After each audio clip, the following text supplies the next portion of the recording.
Welcome to the Level Set. I'm joined this morning by the Dr. Charles Alexander. I am attorney Larry Fields.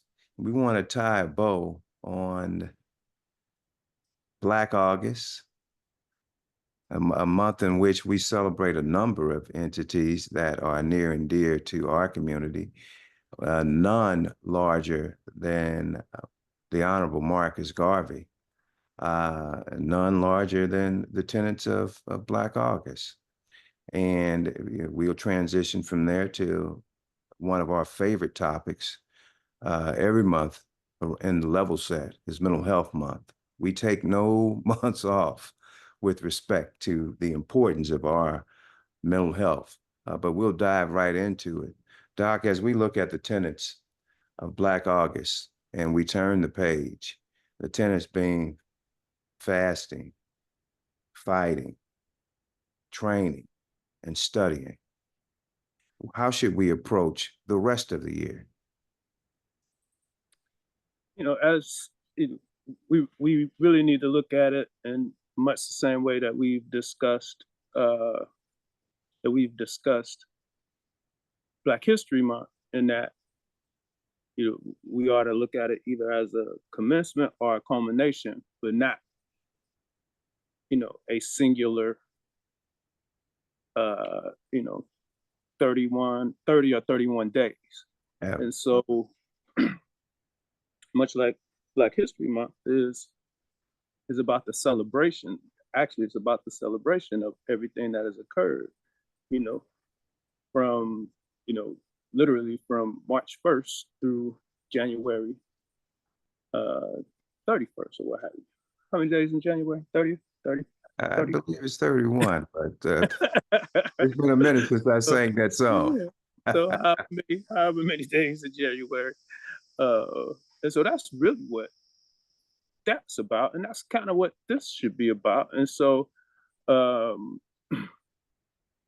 fast.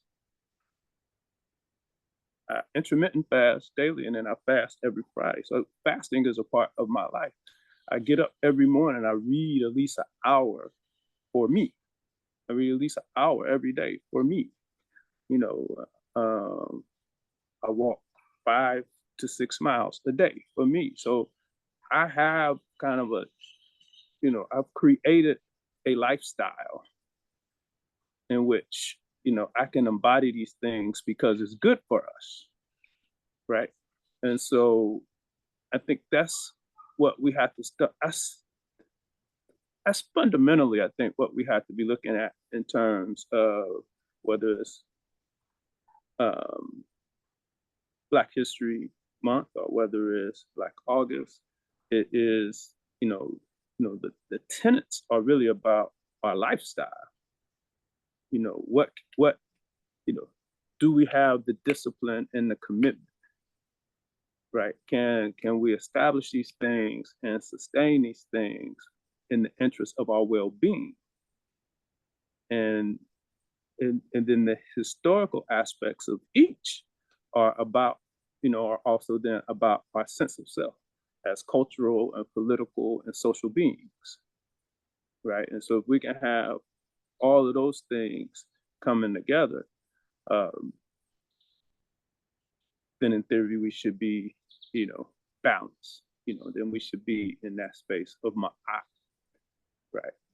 Good order. And so that's how we got to get it. Now, the important part about the history piece is that it gives us context. And so I think Carter G. Woodson was pretty consistent in his thoughts on that. I think John Henrik Clarke has been pretty consistent in his thoughts on that, is that history, it tells us our position in time, right? And it affords us an opportunity to process what's going on now in anticipation of the future based on what occurred in the past. And then we can learn about,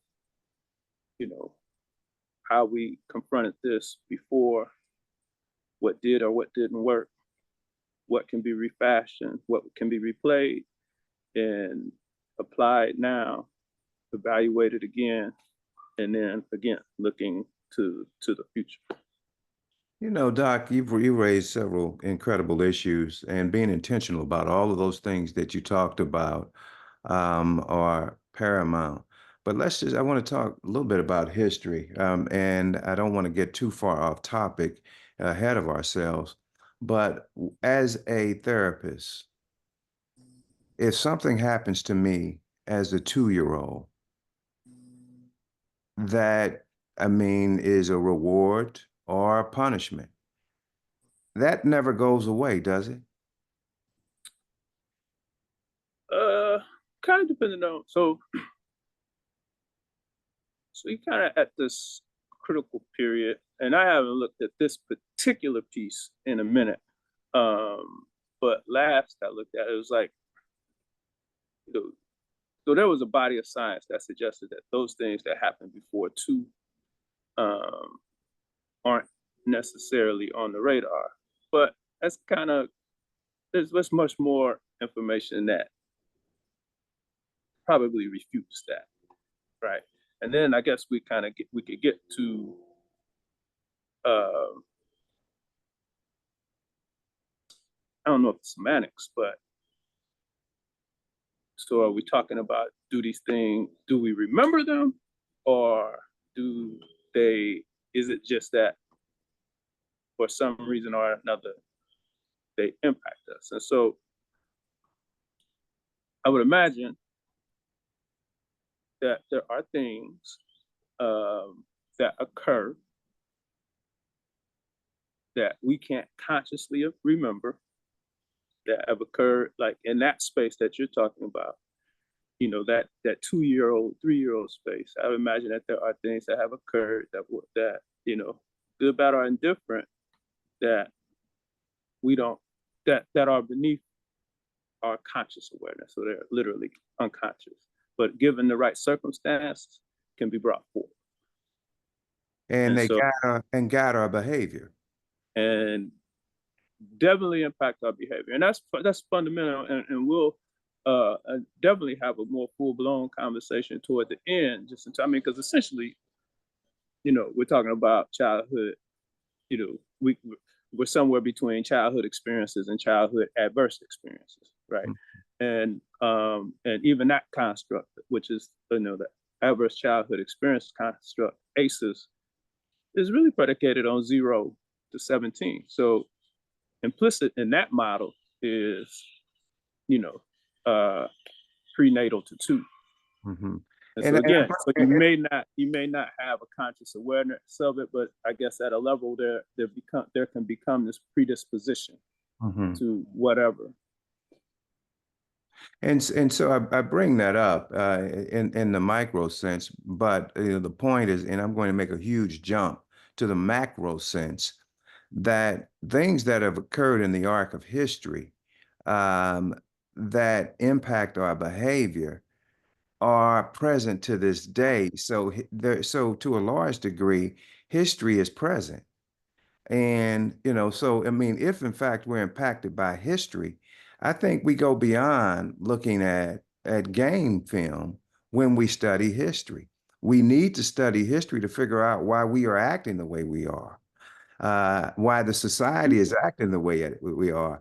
History, Mm-hmm. as an immature student, you think history is something in a vacuum, but it is not. History is important to see exactly where we are, how we got here, and how the outcome, I mean, how the outcomes of our current behavior are going to be impacted by things that have already been established. It was interesting this week to see um, some of the African leaders reject money from the IMF.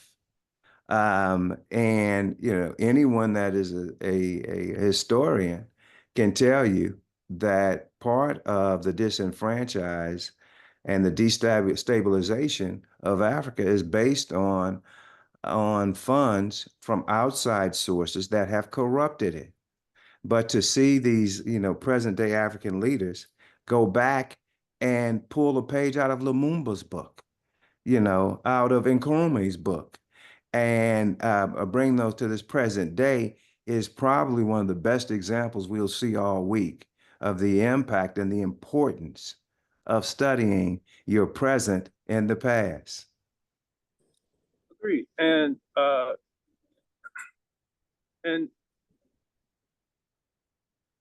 like when you're going back to Lumumba and you're going back to Nkrumah, you're going back to that period, 58, through I mean, really on into the 90s before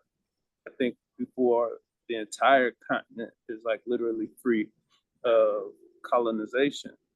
Um, but like you put Malcolm's quest, or even Patterson's. We've talked about we cry genocide. We talk about Patterson's quest before the United Nations. We talk to Malcolm. We talk about Malcolm's quest with the United Nations.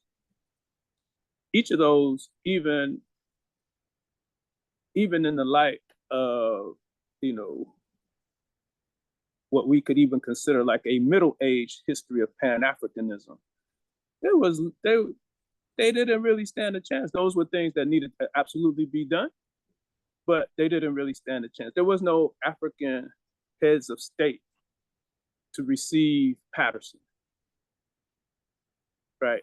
To receive Patterson, to receive Robeson, to receive Du Bois, and whoever else,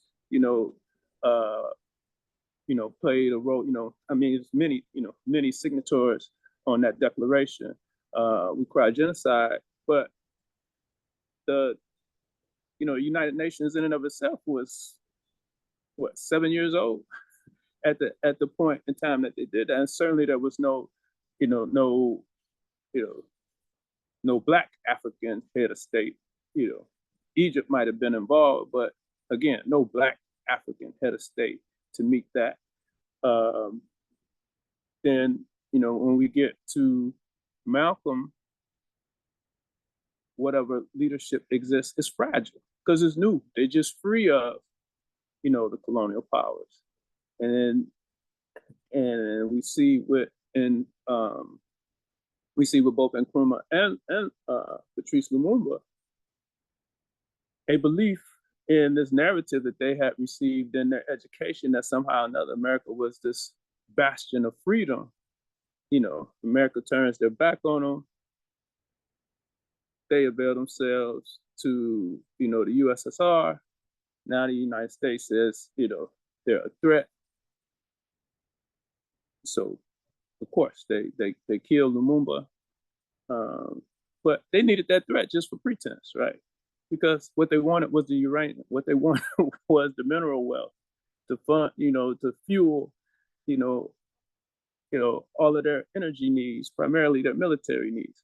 And so when we fast forward, and when you look at that, and then you look at how these states now, these nations now, in a more mature fashion, are saying, we're going to nationalize our resources. We're going to say no to these aid traps that you keep putting on us. We're going to say no. And the reason why we have to nationalize our resources, because you extract our natural resources and then sell us back finished goods at usurious prices, right? And so we can't get ahead because in our economy, we have a trade imbalance. And they set the price that they sell their natural resources to them. So I mean, the market sets the price at which Africa can sell those natural resources to the market. Yeah, and then they give them aid to purchase from them. So essentially they give them a credit card. Give them a French credit card, and so so it's maddening. And so now, I mean, the United States USAID, the acronym is United States Advancement of Development. It is not to help. They tell you from the it's jump. all tricky. and so um, and the only place where that U.S. aid model works is for Israel. It don't work for nobody else, That's it. right? And because Israel is permitted to actually break the rules, like Israel shouldn't be using that aid to um, to produce weaponry, and they do.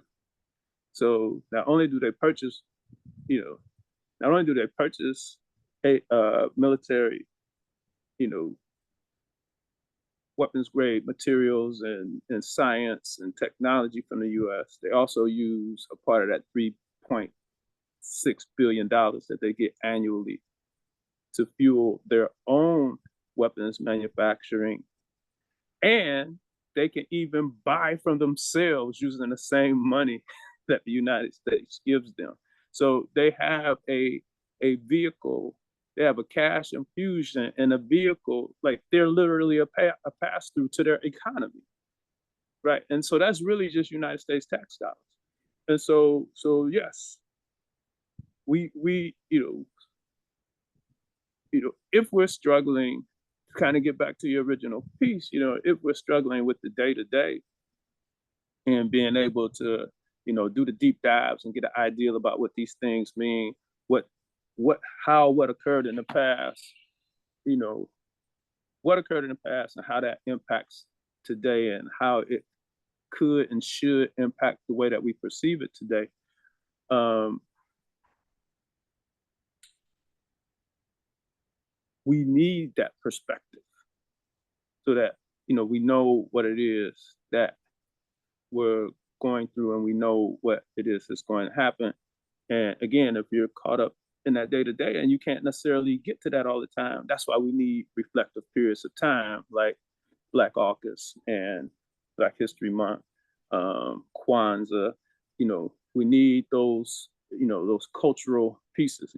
Hopefully, um, you know, again, one of the reasons why I have been opposed to this National Juneteenth thing, I think we've been pretty clear on that, is that it its reference point don't free people, and even so its reference point is really the Emancipation Proclamation, which didn't free nobody, and even after this alleged Juneteenth, everybody in Texas wasn't free, and everybody in the United States wasn't free.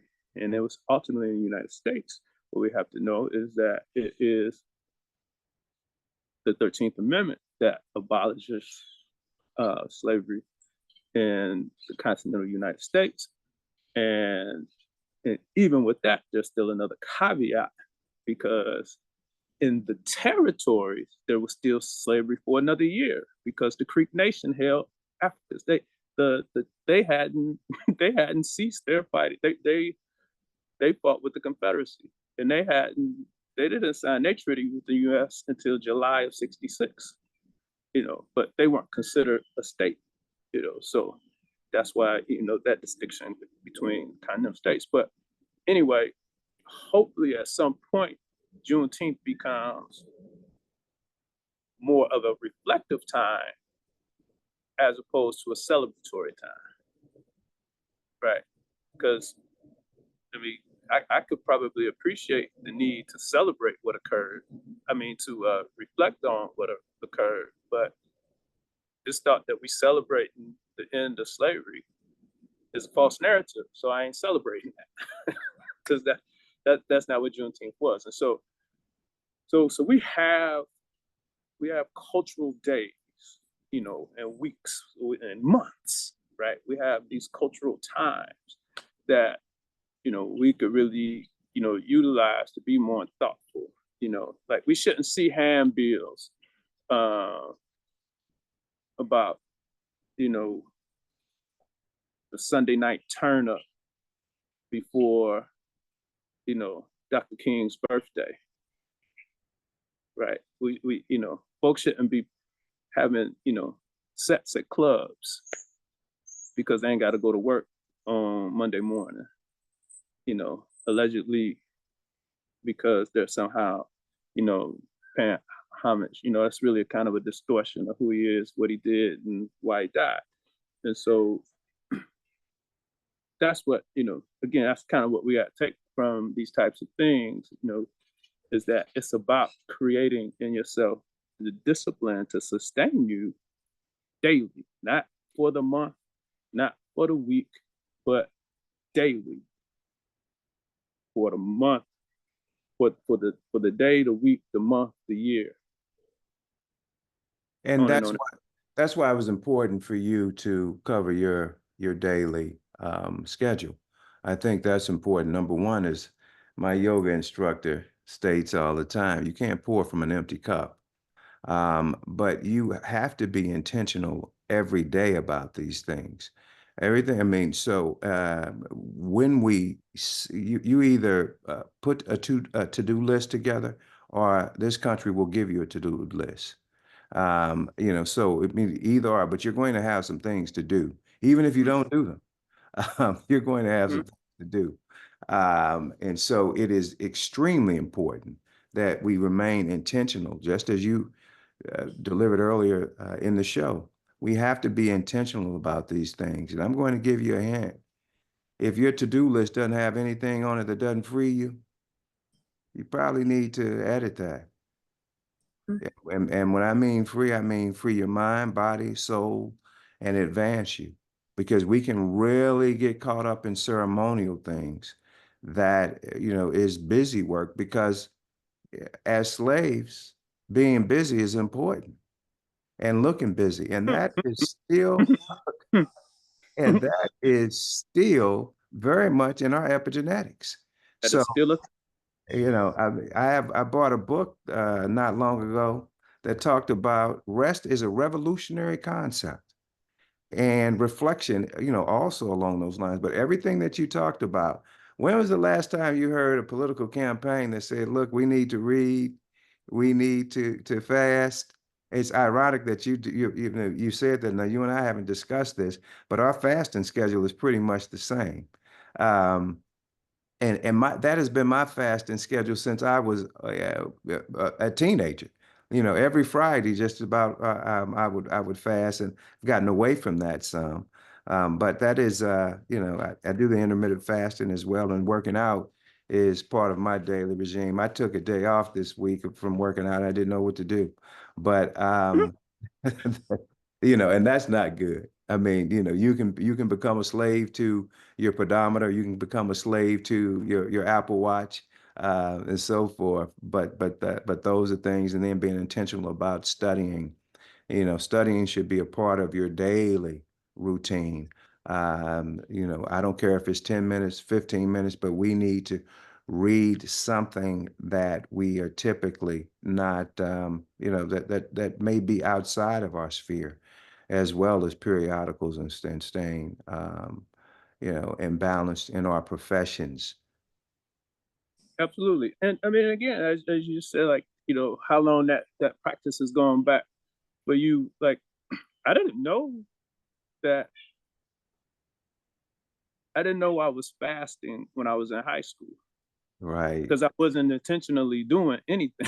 So it's just, it was my schedule. It was just kind of how I did things. And so, um, in high school, it just so happened that, you know I was, there were clear periods of time where how I moved is what we call now intermittent fasting, right? Right. And there are clear periods of times where I just fasted, period. And none of it had to do with anything other than just kind of how my schedule was. And over time, when I started to look at, as I got older and I started to look at my health in different, look back at Arts. the different parts, Hmm. and I can, really, and so it wasn't just that I was younger, it was that I ate differently, and I trained differently. And when I'm intentionally about eating differently and training differently,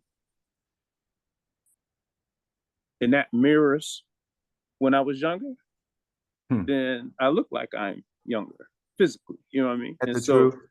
And so it's so I weigh the same now as actually I weigh less now than when I graduated from Morehouse. And but I weigh the same now as I, you know, weighed in 2000, so over the past 25 years, and so because I have these regimens, and if there's and wherever there's been a lull in the action, is because my discipline has, it ain't because I was older, it's because my discipline was off, right? And so then redirect that, then I'm back to, what I'm accustomed to doing. And so now more recently, that has been, you know, that that's been a age and overall health piece. Um, Diabetes, is in my family, and uh, high cholesterol is in my family, and high blood pressure is in my family, and I'm also asthmatic, and I don't want to take medication for none of it. And that's really how I even so I became vegetarian in '92, and so I started my vegetarian quest because it, I read that that was a way that you can manage your asthma, and um, so it has been my goal not to be on any medication, and so I'm able to I've never been, I've never got to that. I've never even got to that point where they're saying you pre-diabetic. I ain't never even got to that point.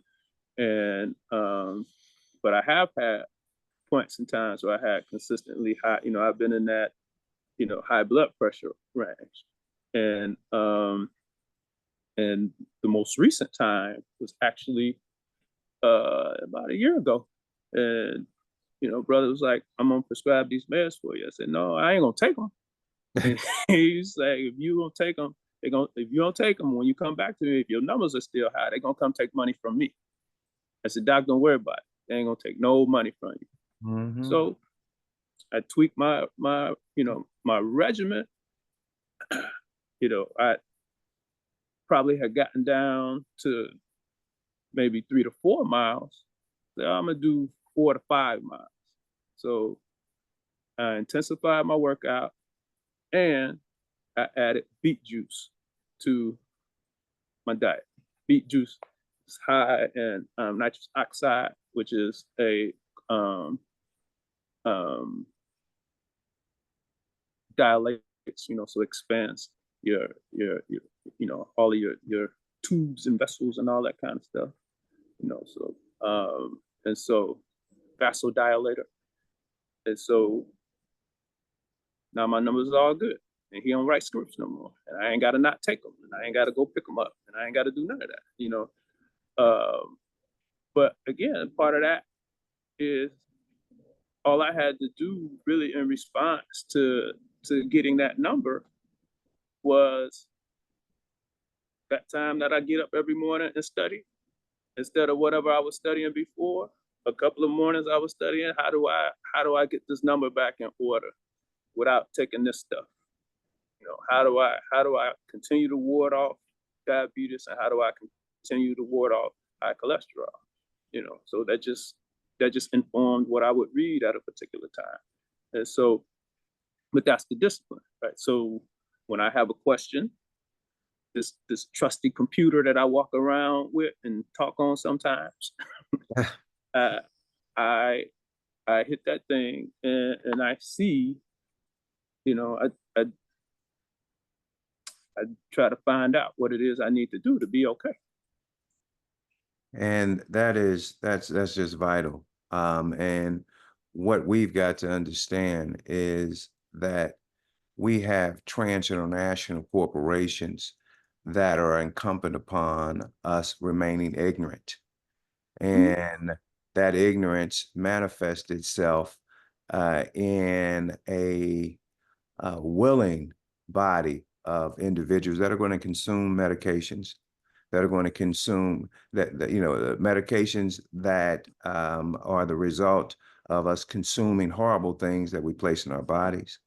You know, a good friend of mine in Chicago states that, you know, he's his own doctor because what you put in your body, you know, number one, what you voluntarily put in your body, because a lot of us are in environmental dumps, for you know, lack of a better phrase, that are, you know, these are racially motivated environmental, you know, petri dishes that are on our side of the tracks. But we can control you know, a number of these things by making these intentional daily choices that were so clearly and by articulated in Black August. I mean, we talk about fasting, training, studying, and fighting. And the fight is daily. The fight is daily. The old folks used to say, Yeah, "Do not move." You know, God, I'm not asking you to move the mountain, but give me the ability to climb. And that's what we have to do. We have to understand that we're in a game and that we are being waged. You know, there's a war being waged against us daily, and you know, we may not have to pick up an M15. But we do. There are ways that we have to fight. Sometimes words are our fight. Sometimes actions are our fight. Sometimes making a very, very smart financial decision and staying out of debt is our fight. Sometimes being aggressive and investing in things are the fight. So we've got to, you know, really do a very good job, a better job of defining what the fight is and who the enemy is and who the benefactors are. I think that that dovetails directly into what the Honorable Marcus Garvey would have us do. absolutely. And just before I reflect on the Declaration of Human Rights, you know, again in the interest of Black August, Fred Hampton's birthday was yesterday. So Chairman Fred's and kind of relative to what we're talking about right now, one of his quotes is, you know, you can't build a revolution with no education, Right. right? And so, and that's really part of, you know, like we kind of go back to our conversation when we were on Tuesday night. So we were on Tuesday night. Yeah, so on Tuesday night when we were with our West Coast family, um, that's kind of what I was struggling with that night because um, we were kind of we had these two issues kind of juxtaposed, and so we had on the one space, you know, um, kind of, you know, this education issue, and on the other space we had this, you know, leadership issue. But because of the education issue, I wasn't comfortable with having the leadership conversation, right? Because, you know, when when the one brother who was talking about um Hakeem Jeffries, I definitely wanted to do a deep dive there, but I just felt like that was going to muddy the waters because we were having this conversation about why a segment of the young folks were vulnerable, you know, to, you know, kind of to this Trumpism type stuff, which but the whole conversation kind of rests with your educational foundation, and not from formal education per se, but what are your sources, right? And so, um, you know, so but that's the dynamic thing about Chairman Fred. That's the dynamic thing about uh, uh, Marcus Garvey and Unia. Uh, and so again, we know that convention in 1920 was the entire month of August. And on August 13th, they released the Universal Declaration Negro rights and but some of the things that are timely, and and again, when we keep having these fights and battles, like, what's our agenda? Again, I just ain't gonna never waver. Our agenda ain't changed. Our agenda, this, this is from Garvey. This is number 3, that we believe the Negro, like any other race, should be governed by the ethics of civilization and therefore should not be deprived of any of those rights or privileges common to other human beings. We are in a perpetual fight for our rights, in the United States. At some point in time, when they try that dude in Springfield for killing that sister in her house, there's going to be a question about, did he violate her 14th Amendment? That comes up in all of these cases, right? We are in a perpetual fight about this. And along those lines, Doc, this week we saw where there has been opposition to the candidacy of Kamala Harris, Mhm. based on J.F. on Tannery's ruling on Dred Scott, stating that Africans don't have statehood and they are not citizens of the United States. And were never intended to be. They re-argued that as late as this past week. Mhm. Yes, now we would assume that the Supreme Court would chuck it, but we don't know what the Supreme Court will do. No. It's more likely than not that they would strip citizenship from all Black individuals in the United States than to uphold the 14th Amendment. And so, again, so that sourcing question we're talking about, how you could. So first of all, again, we have people who are vulnerable to voting, personality instead of interest, right? And so how you could somehow think that it makes sense to vote in a position that is necessarily, a position that has already told you that is going to deconstruct whatever leverage you have to fight here. It's going to deconstruct, a federal government that, though historically has not been, kind to us, it is only within the context of that we even find grounds to fight at all. That we, and if you go back and when you read Dr. King, he gonna make this thing do what you said it was gonna do, right? When you read Frederick Douglass, he said, we're gonna make this thing do what you said it was gonna do. Y'all said it was this, that, or the other, so now y'all gotta do it for us, right? What you said it was on paper. Yes, which is essentially the same thing that Garvey says, right? And so that's the agenda, Garvey some more. We declare that that Negroes, wheresoever they form a community among themselves, should be given the right to elect their own representatives to represent them in legislators, courts of law, or such institutions as may exercise control over that particular community. So again, that's self-determined, that right for self-determination and self-governance, right?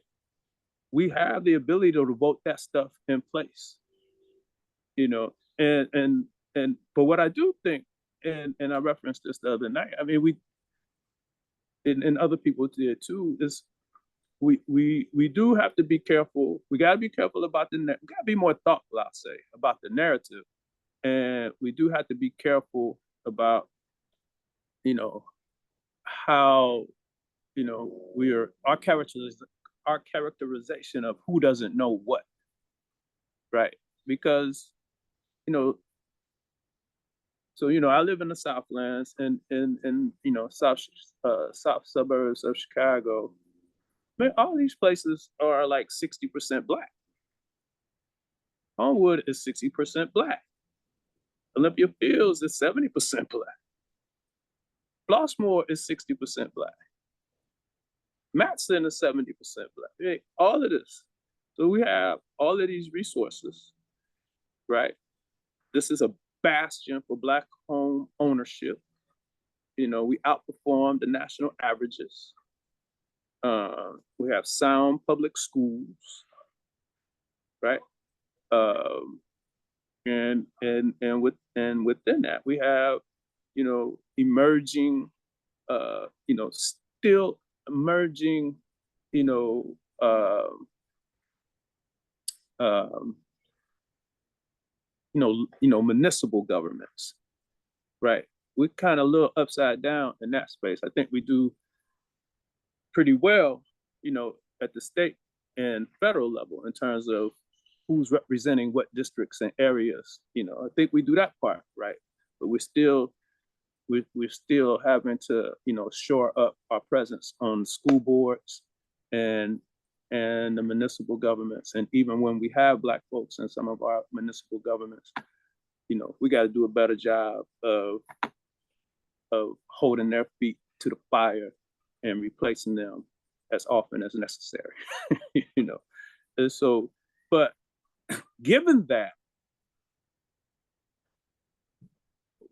our narrative has to, the narrative in a space like this has to be more about from whence we came. Right. These are solid middle class communities. So it's kind of hard. It is hard here to sell the narrative to, young persons of color who haven't really, solidified their social political ideology that we're in a fight. Because one of the things I love about, spending my money in Homewood is that virtually wherever I go, if I so desire, I can be serviced by someone who looks like me. And so, and Homewood is also a bastion. I'm about 100% sure that Homewood is we probably got more black business than the other villages, right? Right in this space. And so there, and so it doesn't invalidate our history. It just requires that we be a little thoughtful about how we infuse our history and how we're asking, in what ways are we engaging our young folks about our history and encouraging them to use it now and going forward. That narrative that that folks died for this, and he got his knee in our neck, that just can't, it don't work well in this area. And it may not be necessary. I mean, Well, because that's why it don't work well. yeah, That's why that's why we have to change. yeah, That's what the narrative, it's got to reflect who lives here. right? And the narrative should be, we are training you to run your own business. And So yes, so I mean, that's a very, very simple. And you don't need to be motivated by slavery to want to be to self-reliant. do that, correct. And so So yeah, I mean, so they need to and know guess what they need what? to know because they need to know it. But And guess what, Doc? Our children are learning that, watching us get up every morning and go to our own businesses. correct, And correct. so, Yes, and so and but but our kids learn it in a certain way because of how we move too, right? So like, exactly, if we got up and we went about our business in a way that wasn't decidedly black focused, then our kids would read that too, that's correct. right? And so they wouldn't have a sense of social justice. They wouldn't have a sense of commitment, That right? is correct. They wouldn't be politically minded, socially minded, or politically minded, or culturally minded. So they get those things from, kind of from the example and the ongoing engagement, and so um so that's that's really how we gotta, you know how How we we gotta look at it. Yeah. Yeah, I think that's fascinating, and that is certainly it's not only timely, it's timeless. Right. Those are the things that we need to embody on a daily basis. And once again, the intentionality in our daily practices are what is paramount. We're going to switch tracks just a little bit. It's all related. I read a great book said that it was all, that emphasized the point that it's all one thing, Doc. Everything that you mentioned today about when you went over your daily schedule, it's all one thing. It's all for your refinement.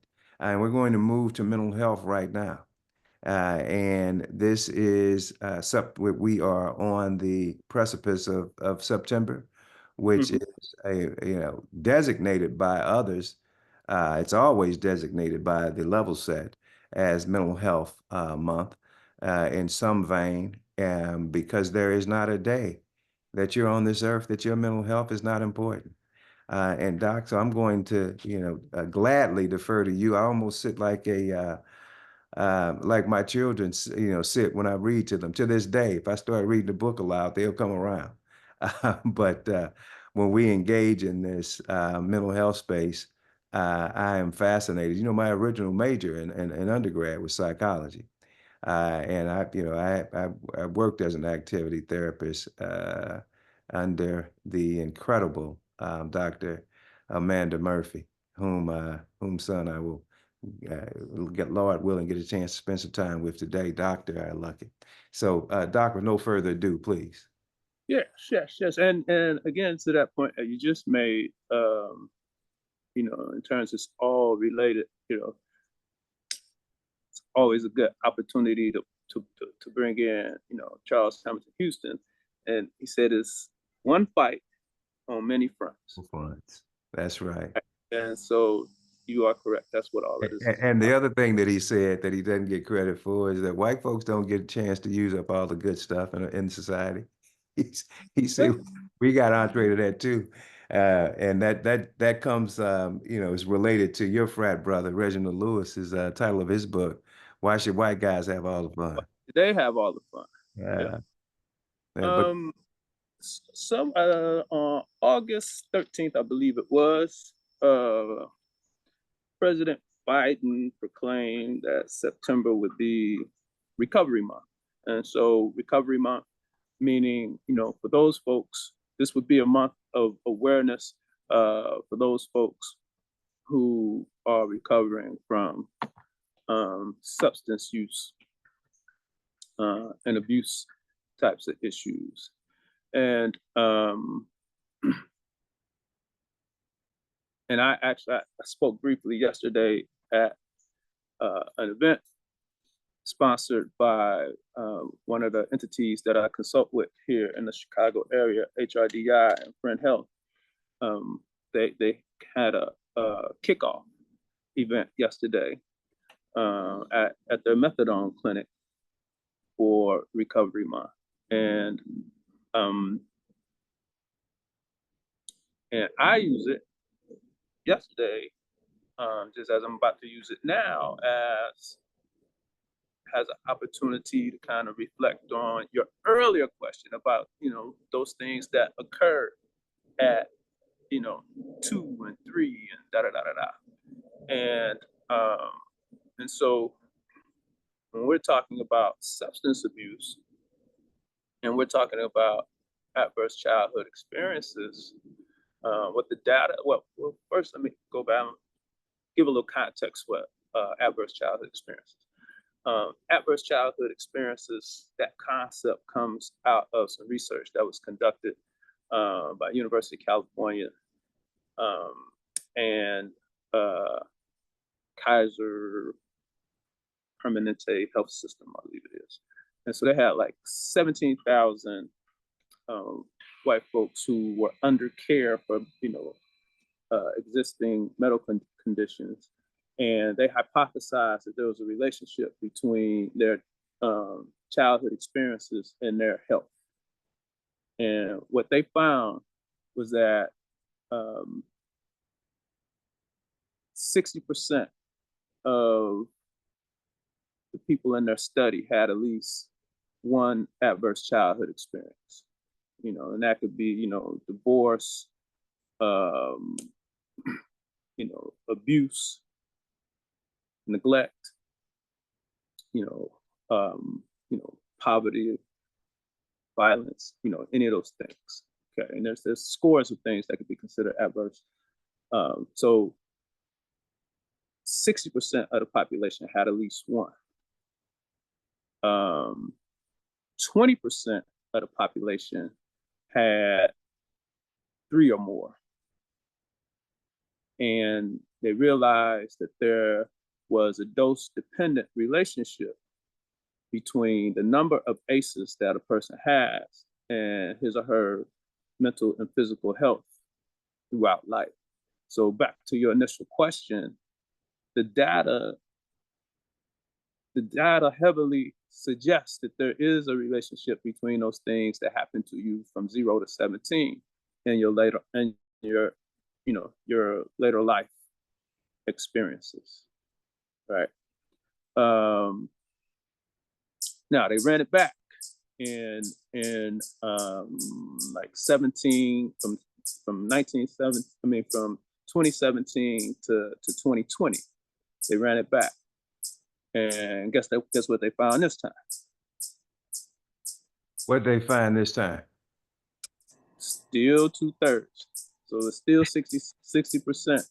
Now I don't know how I don't know how large the sample size was. I do know the second sample is much more diverse. So the second sample includes Black folks and Latinos and Asian folks, and other folks that may consider themselves as mixed race. So it's more diverse population. So still at that 2/3 in terms of having at least one, but 25% as opposed to 20% had three or more, right? And so, and again, so we see that over that course of time, and with a more diverse population, that we see an increase in terms of folks who had multiple childhood stressors or adverse childhood experiences. And so why that is important, oh, and again, it's dose dependent. Gotta keep that part in there. It's dose dependent. So with each additional ACE, in theory, a person could be less well. And that has a lot to do, with, when we're talking about like social determinants of health and protective factors versus risk factors.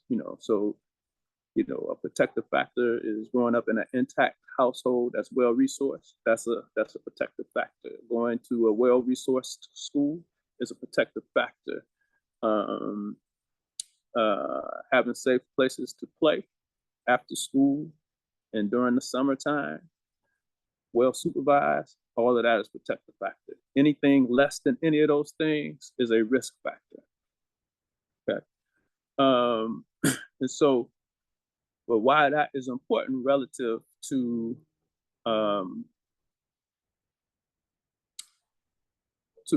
Recovery Awareness Month is that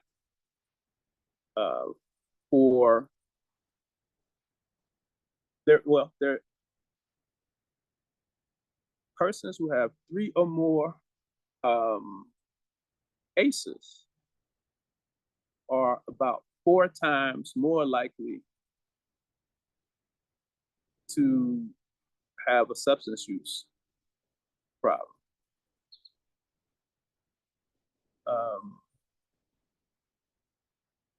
Women who have 4 or more ACEs are almost 6 times more likely than women who don't to have substance abuse problems. And men are about 5 times more likely than men who don't have ACEs to have illicit drug use problems. So, cocaine, heroin, and da da da da da da da. And so, We're not counting marijuana on that scale. uh, probably not just marijuana. Probably if we got into like synthetic marijuana, so those synthetic pieces, yeah. Okay. But if you know, if we want to decrease, if we want to decrease the size of um, our substance abusing and substance dependence population, the best approach is necessarily a preventive approach, which is focused on child well-being. That has to be the takeaway. Now, Let me ask you this, Doc, seeing that this is Black Mother Breastfeeding Awareness Week, I mhm, believe, when we talk about child well-being. How early is too early? And what are your thoughts about breastfeeding, how early is too early for what? uh, child well-being? Child well-being starts at conception, which is why we have to, so the maternal, our maternal and child mortality rates are like literally through the roof across the SES. It don't matter how much the Black woman got. She's more vulnerable than everybody else in this space. Our infant mortality is terrible, whether it's 6-figure income or no income. It is terrible, right? Because our health care, even for those who have insurance and actually go, can be terrible because there's also strong correlations between patient client match. I mean, patient physician, Provider. Yeah. yeah, patient provider match in Mhm. terms of our outcomes, right? And so where we have, so that's another space where we got to look at how you know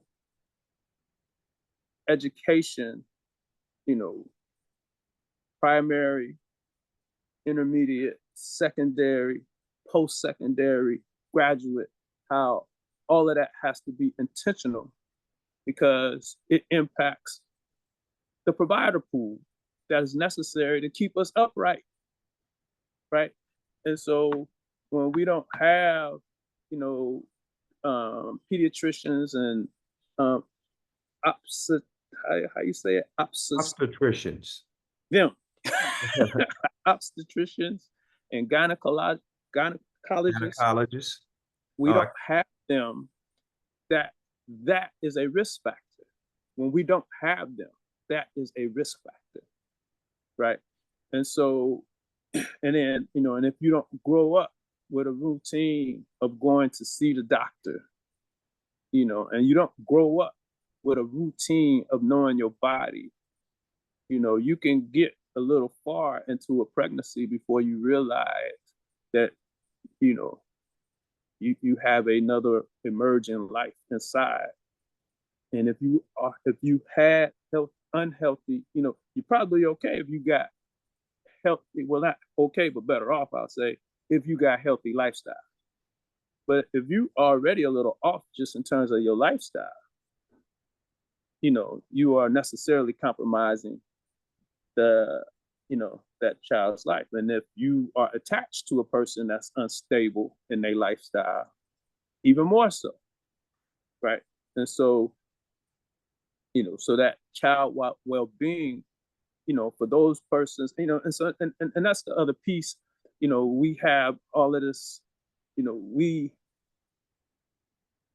like you can't have a conversation about Planned Parenthood based on sound bites.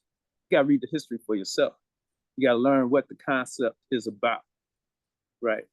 And so, Yeah, that if is if you don't understand right.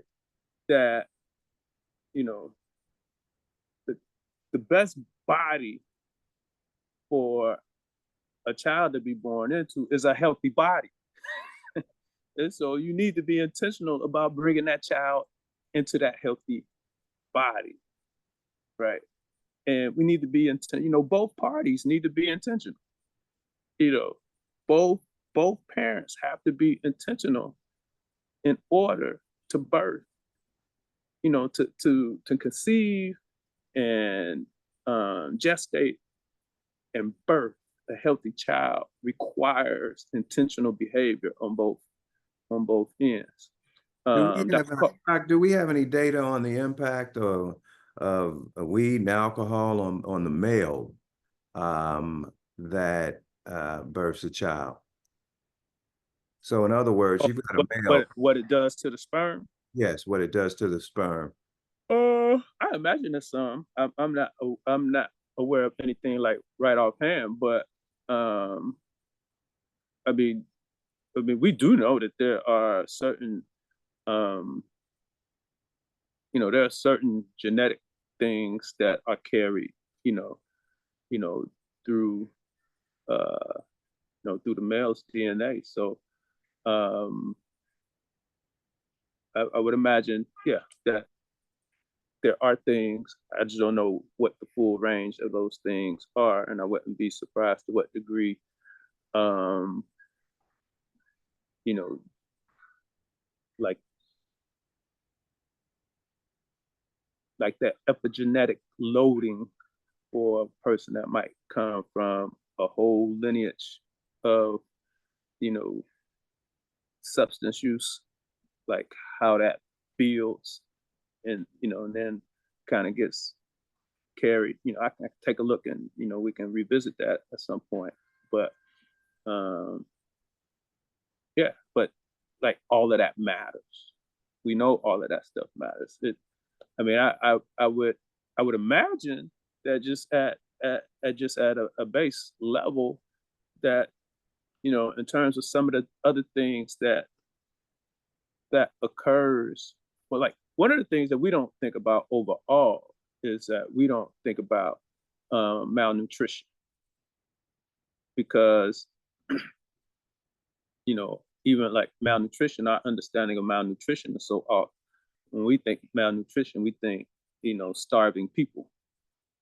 We don't necessarily think about whoever we consider to be appropriate size, and definitely when we see people who are overweight, and/or obese, we ain't never saying they're malnutrition. We're like, oh, they healthy, but we don't understand what the concept is all about, and having the right balance of vitamins and minerals in your system so that your system can produce what it needs to produce, right? So you have to have protein sources because proteins are the building blocks of whatever, of this whole thing, of this superstructure. And so if you don't if you're not putting in good things and you absolutely putting in things that compromise your body's ability to um to appropriately, kind of metabolize what and break down and utilize what is putting in, then that impacts the product. And so one of those manufactured products is sperm cells. And so if we're not putting in what's necessary and we are consuming things that even compromise the production, then it stands to reason that a very compromised person could produce compromised sperm. That's just kind of how to. But like I said, I haven't done a deep dive in that space, so can't really speak knowledgeably on what it is. But that's just what makes sense. So to take a look at that. But it is the same for a number of things. That part of the preventive strategy starts with the decision to have a child, and um, and so if we raise our children with healthy lifestyles, that will decrease relative to this conversation. That will decrease uh, substance use and substance dependence. But beyond this conversation, it will also help to, kind of mediate even the occurrence of high blood pressure, diabetes, um, cancers, those things that we may have a genetic loading for. Because if we control the things that we can control, we might not have, you know, we might not have those kind of damning interactions between, you know, environmental factors and some of our genetic characteristics, our genetic makeup. But again, that requires, that take us back to our beginning piece, you know, discipline, right? Order, structure, you know, um, if you think you want a parent, you probably don't want to wait till you about to start doing it to get healthy, right? But that ain't how we move, right? Uh, and so if you don't want to wait, then you need to use protection, right? But certainly as soon as possible you want to pivot. But so many people, too many people, and this is the we want to do whatever it is that we do and parent. Some of that stuff got to go. That discipline, that self-discipline, and that self, and that uh, self-monitoring. Those things are necessary across the board. You know, to promote, mental health and well-being, for our growing children. Doc, how much, do we include in this month sugar and food in general as things And many of us or uh, need to be recovering from? probably, I mean, we probably minimize.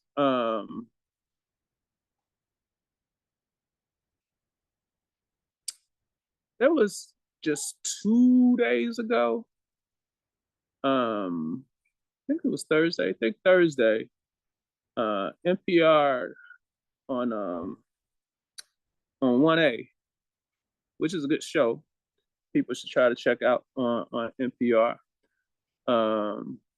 They were talking about energy drinks and the amount of caffeine that are in energy drinks versus, other things, and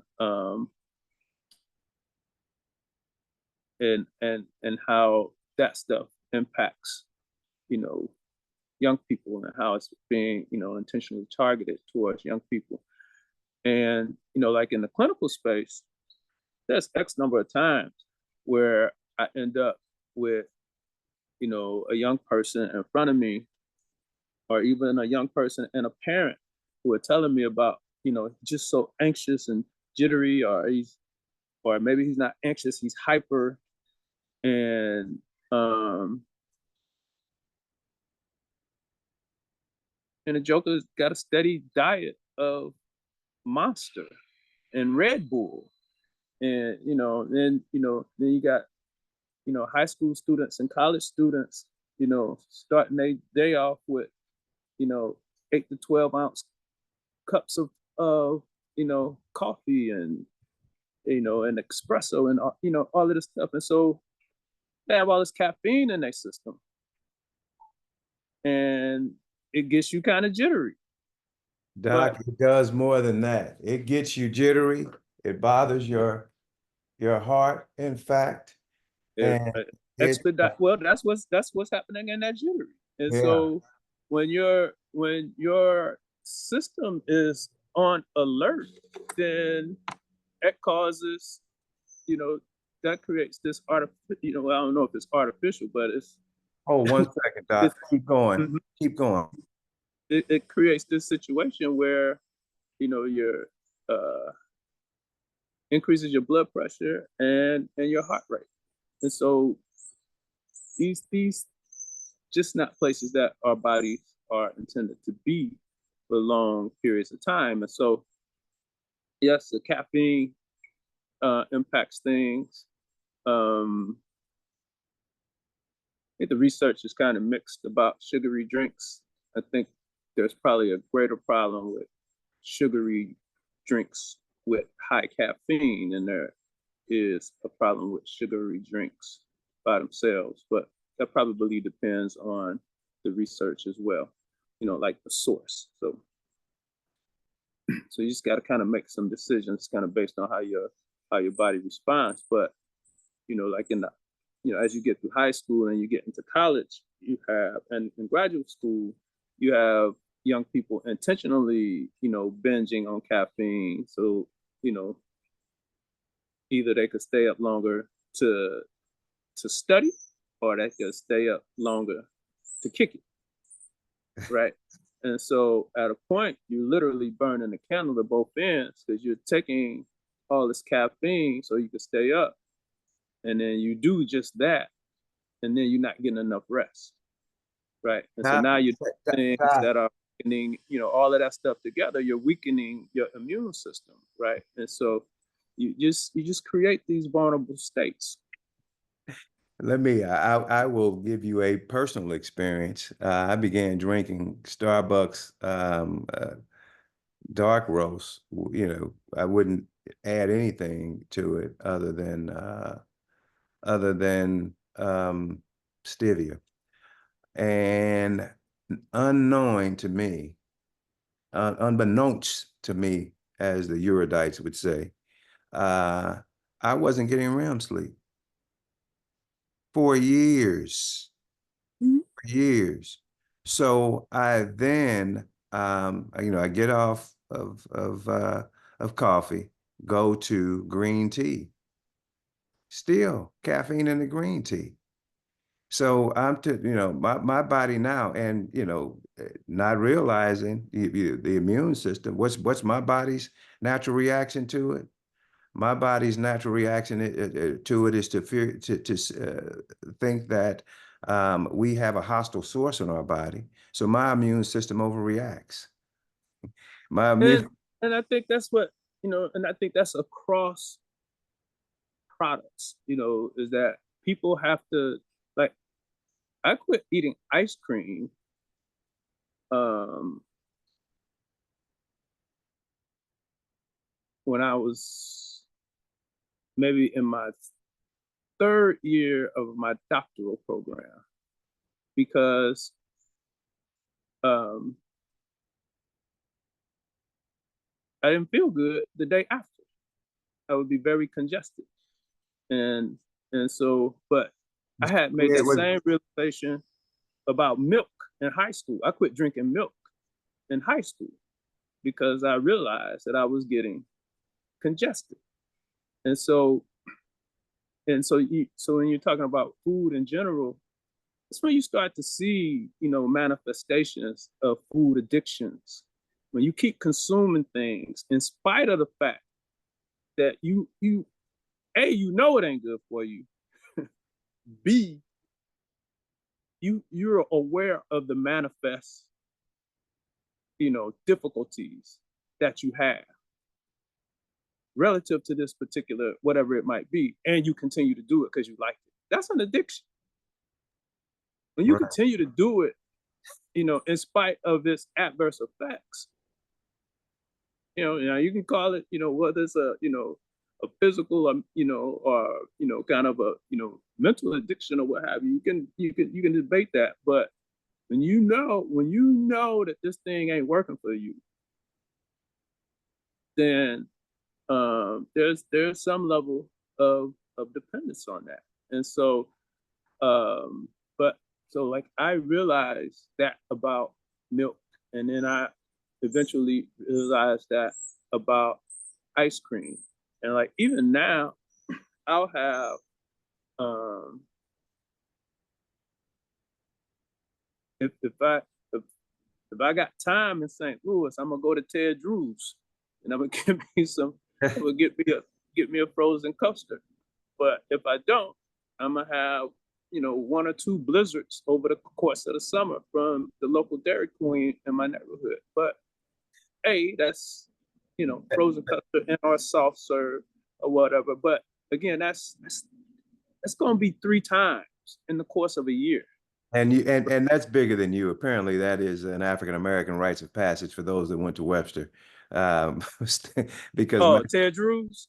did well that Dairy Queen over there on Lockwood as well Yep. is So yeah, I never been to that, but yeah, Ted Drew. but Yeah. yeah, Um. yeah, but that is we went to Ted Drew's quite a bit, and that founder died this I think it was Thursday. Very recently. Okay.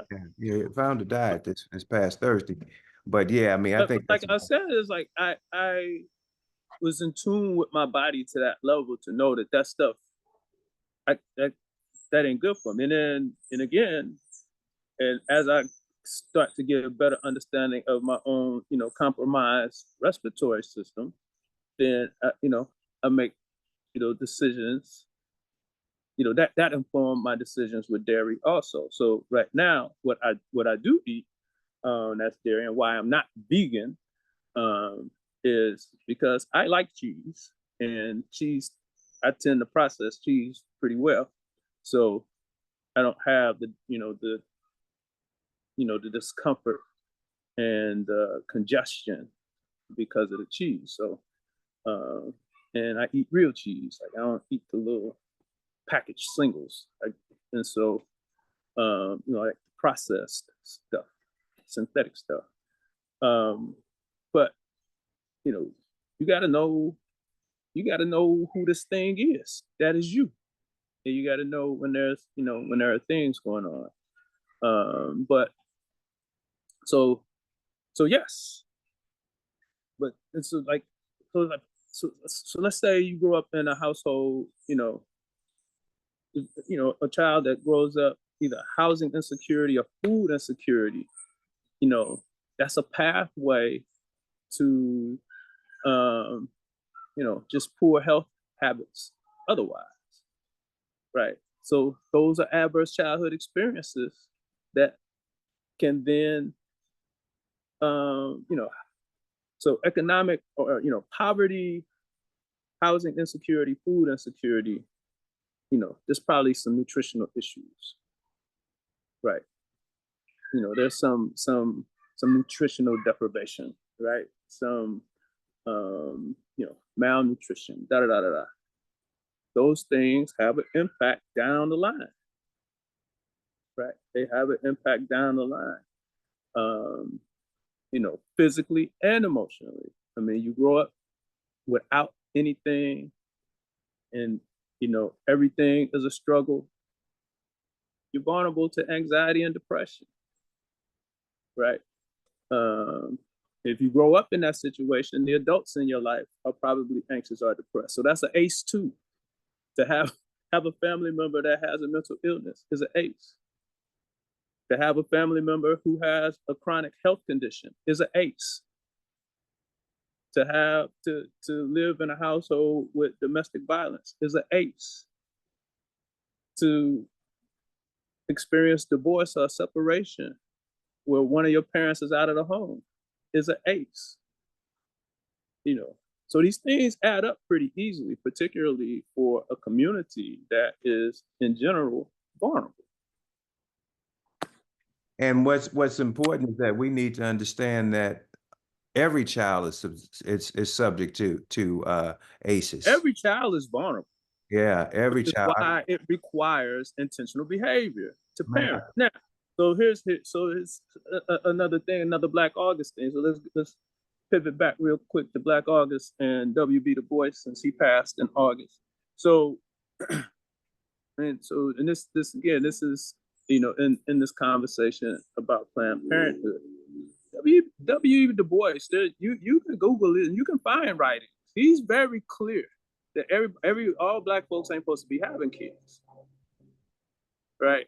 Um, so folks talk about Margaret Sanger and you know, The she, mother of eugenics.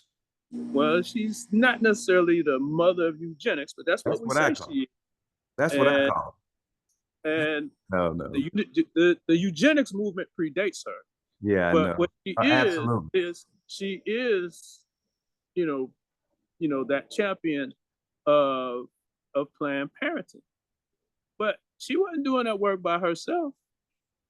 Kelly Miller, W.B. Du Bois, Mary McLeod Bethune, a whole bunch of folks, on our side of the ledger who um, were proponents for Planned Parenting. Now, Planned Parenting at that point wasn't, we talking about, 30s, 40s kind of space. The conversation then wasn't about um, uh, abortion. It was about birth control, but birth control from the point of view, again, that if you live in it, if you as an adult are living in unsanitary conditions that you have no control over, what business have you bringing a child into that? So something's got to change before you can parent, right? Now, certainly that would get into some class issues, and I'm sure ain't nobody going to argue that W.B. Du Bois wasn't a classist. No, And no one so that's in the know. nobody to know is going to argue that, but people do have to understand that those black intellectuals of the time, you know, had some thoughts about who was having babies. And some of their thoughts were good and some of their thoughts were not so good. Do you But think that's a part of and Mark respectability? gets some of them folks need to get that smoke too. Okay, I'm sorry. I interrupted you. Could you repeat that, Doc? Because I interrupted you. I was just saying that some of what they believed was good, some of it was a little less than good, but some of that smoke that Margaret Sanger gets, they need to get too. I got you. That is a good point. Let me ask you: do you think that those blacks that you identified, those thought leaders, you think that that was a part of their respectability campaign? Um, yes, Okay. yes, yes, yes. Yeah, Um, yeah, yeah, and that's and yeah, yeah, that's just part of it. yeah, that's Yeah. So, fascinating. but you know, but the practical aspects of it is, and that's where it gets, that's where it gets tricky. And so, like, if your goal is to make sure that we all have access to clean water, that's a different conversation than, them dirty people, right? Totally different conversation. Right? They're not dirty because that's how they built. You know, like they don't care. They don't have no value for cleanliness. They don't have a pure water source, right? And so as we're, like, I mean, even now we're fighting for clean water sources. They just found so crazy here that the workers at the EPA in downtown St. Louis, I mean downtown Chicago, Yes. they're gonna work from home for the foreseeable future because they found traces of whatever the germ or the microbe or whatever it is that leads to Legionnaire's disease. is in the water at the EPA, but that's, Oh, man. and so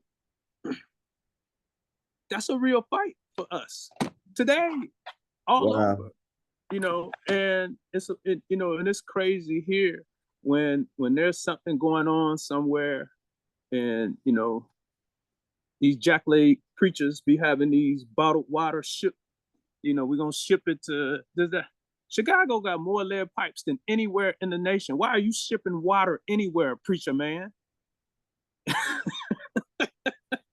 why, why ain't you making sure that your congregation got pure and clean drinking water, right?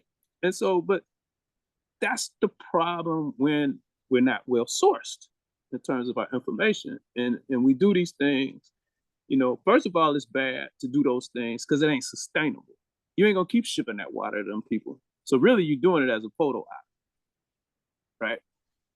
It's not sustainable. Second of all, if it were sustainable, your efforts would be better utilized here for your own congregation, because we got schools and facilities and homes, and both single family homes and multi-family units that still have lead pipes in them. And I think they just got some more money. The state just got some more money to this lead pipe extraction and replacement thing. But all that to say is that, again, when you go back and you look at the practicality of it, you know, Planned Parenting is about making sure that the parent stock is right and conducive for bearing a child, right? And so, um,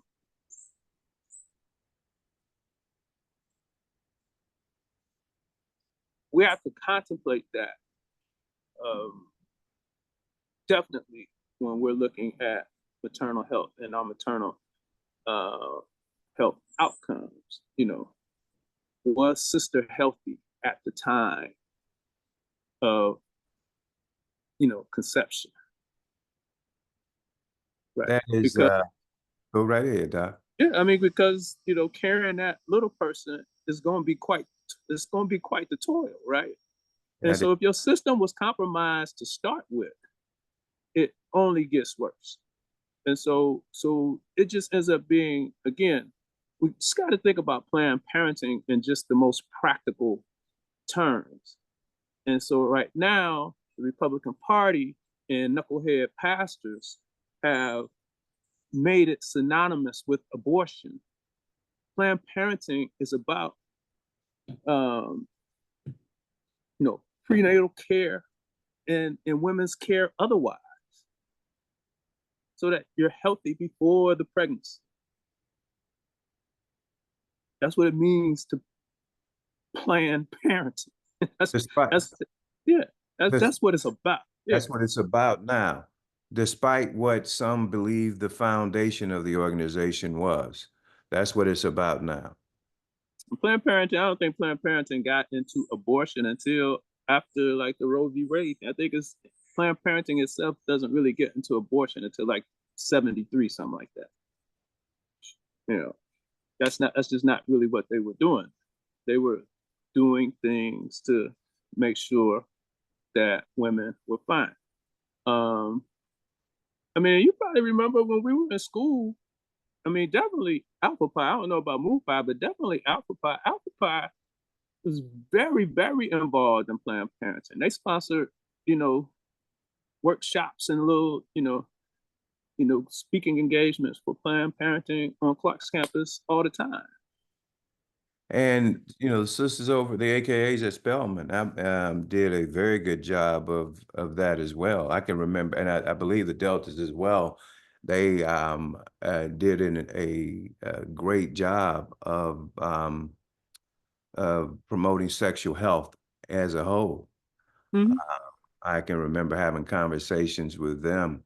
They would be set up on, Fridays and, on the yard, and they did just an incredible job of being open and honest about what needed to occur from both the males and the females on standpoint. both sides of this thing. Yes, and so like the politics of this thing, have gotten to where we're not just talking about the practicality of health, right? And so if you are going to have children, he and she, they need to be healthy. And they need to be able to foster healthy living environments. And if you can't do that, it's probably best that you not have a child until you can. Right. That's probably best. I know it ain't always optimal, but that's probably best. That is correct. Well, Because I'll say it's not always optional, but it is always optimal. That is the best case scenario. It just might not always be, an option. But again, if we're a little more thoughtful in what we're doing and who we're doing it with and when, then we're less likely to get into those situations. absolutely. Doc, I think that is a good place for us to put a bookmark and come back because we are right at the genesis of birth right now. And I think as we go forward in the month, we can identify each and every aspect of the rearing of a child in order to avoid or mitigate these ACEs. And, it's ironic that we are here today. I played golf this week with a young man, and for the first time, and it was yeah, we weren't through 3 holes. I mean, this guy's close to 30 when he referenced the divorce that his parents had, and how that affected him in high school, and then lo and behold, we're talking about a DUI he had not long ago. And so, I mean, you can't make these things up. And this is a person of means. This is a person of means that is not subjugated by all the pitfalls of society. Yet, but the difference is his safety net is much higher. He's Mhm. on he's not on the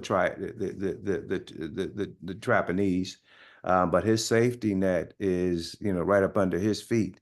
So we've got to do a job of mitigating these ACEs and creating a safety net for our children when we are unable to do that.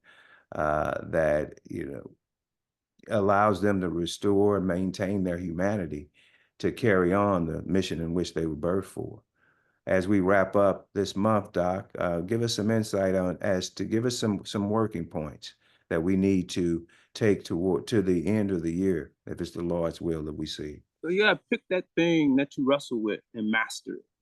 So let's try to start with self mastery, so that we can enhance our discipline, right? So if it's altering your bedtime to ensure that you get a good night's sleep so that you can wake up early and be productive, or even maybe if you go to sleep a little earlier, you can wake up a little earlier and create that quiet time that you don't have otherwise. So whatever it is, let's pick that thing that you know you can kind of you can work on your discipline, excuse me, and your self mastery. You know, one less cup of this, one less serving of that, a little less random TV. If you're a TV or a YouTuber, or you know, let's tweak our media consumption. You know, let's make it practical and purposeful. Not that you can't have no fun, but you know, one more, add a source of reputable content, whatever you want that content to be, but make it practical and reputable, right? So, but all of that in the interest of mastery. So let's kind of start off this thing in pursuit of self mastery and learning to subdue, our passions. I would echo that, Doc. One thing that I learned after I stopped drinking caffeine is that our bodies don't need caffeine. Our cortisol levels store every every day, and they peak at 4 in the morning. And they give us enough energy to get through the day without aid. And when you disturb that, it's problematic. So my point along those same lines is let's learn more about ourselves and let's implement more about ourselves because I would venture to guess that I need less food than I consume as well. Most Uh, of them you know what I mean? So, do.